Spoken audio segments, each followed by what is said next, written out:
Now give it up for Romany Malco. Yeah. Oh, what y'all doing up there? What's up, baby? Whoa. Throw it back. Throw it back. No, you. Now the one next to you. Huh? No. Huh? No, the girl. Huh? Yeah. Take them off. Throw them off. Yeah. Yeah. Our huge audience. Oh, hugs and kisses. What color is that bra? Seriously.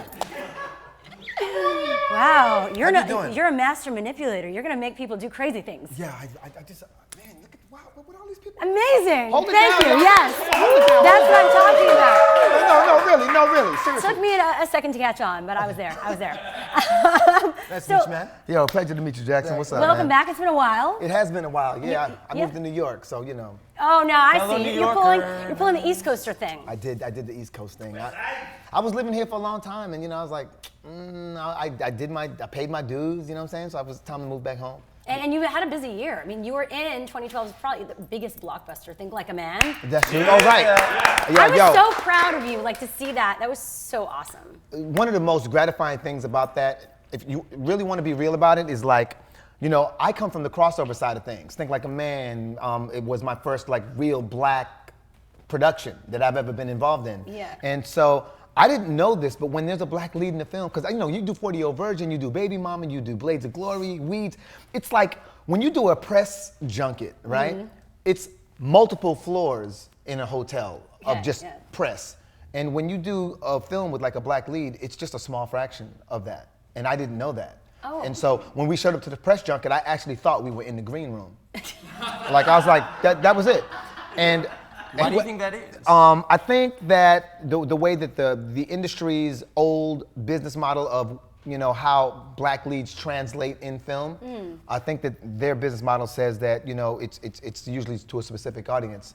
But through social media, and the numbers don't lie. Yeah, exactly. And you know, through social media and our concentrated efforts, like collectively, we all just did a lot of promoting of the film, and we heightened the awareness of our movie to a movie about 10 times its size. That's crazy. That was crazy, and it was extremely rewarding, and there were articles all over the world talking about that, and that was probably one of the biggest rewards of all, aside from it being like one of the biggest comedy. But I feel like that's surprising because you see Kevin Hart, you see Tyler Perry. I mean, it's beyond, those movies are huge. Yeah. You know, they are huge, but really and truly, man, a big part of where movie revenue comes from is overseas. Yeah. And supposedly, you know, black artists don't translate as well overseas. What is up with that? I don't know. I think that when I say artists, I should be specific and say black lead films, unless you're like Denzel, you know, black, like Bill Clinton, you know what I'm saying? People like that. No, people like that, they translate well overseas. Yeah.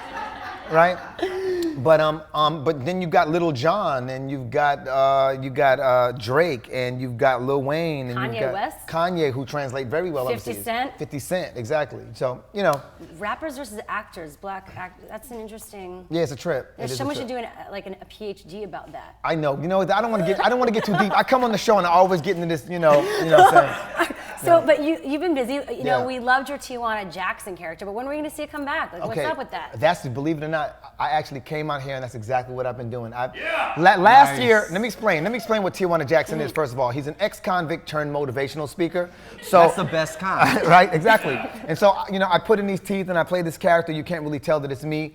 And he tells you these stories that, like, horrific series of events that always lead to, like, an aha moment.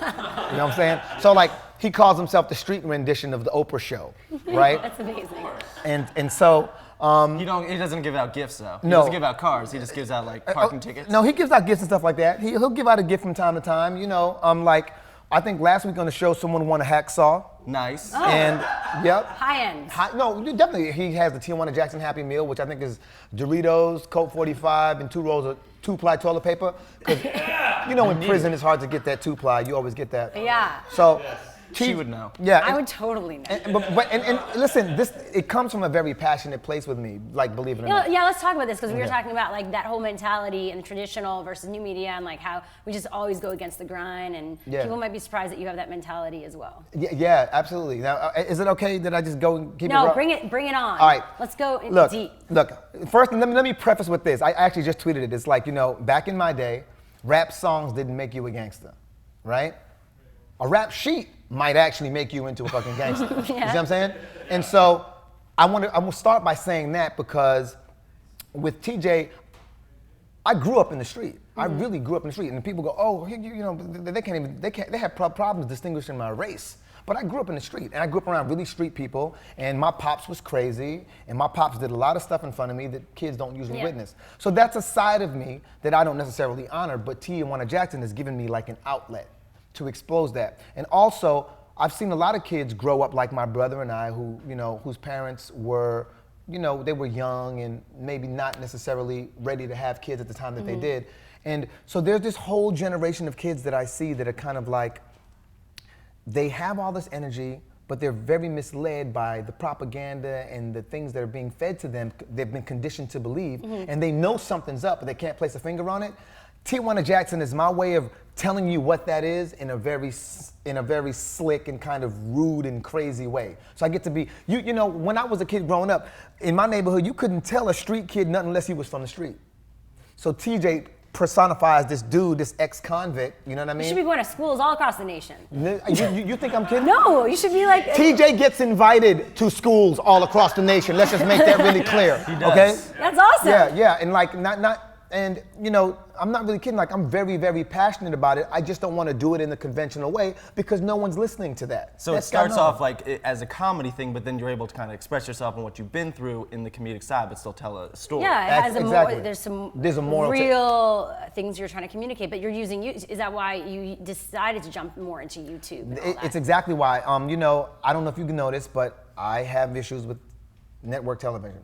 It's for one, it's creatively, it just holds you back. And then it's a long... It's like fun while it lasts. You're like, oh yeah, I got all this PR and blah, blah, blah, but it's just... No, it's a 6-year obligation and there isn't a lot of creativity. So I usually I lean more toward cable television. Yeah. And even when I do agree to do something on network, it's usually commitment free. So I'm down to be a guest star, but I'm not really trying to be a reoccurring who's contractually obligated to do your show because I like that freedom.